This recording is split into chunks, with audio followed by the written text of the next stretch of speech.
Here you'll remove the insulated firewall cover, which will give you access to the dust seal on the inside. You can see how this dust seal is grossly eroded out. You can see where the water and the mud's been coming in. You can imagine the fumes, the heat, the cold also comes in through that hole.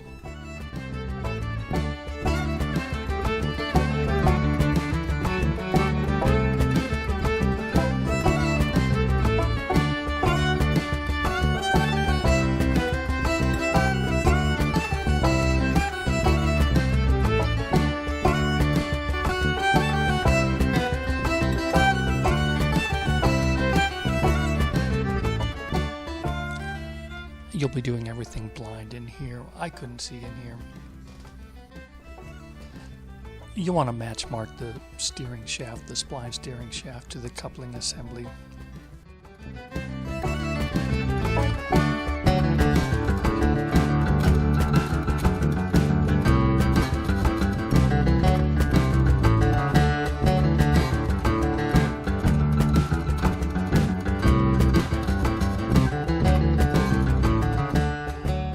Next, you'll uncouple the coupling by removing the two 12mm through bolts with their lock washer and 12mm nut on the other end.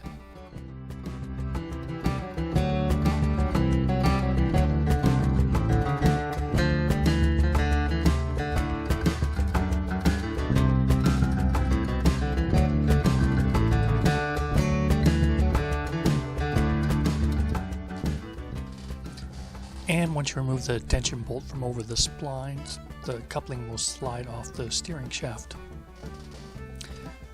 At this point, be very careful not to turn the steering wheel.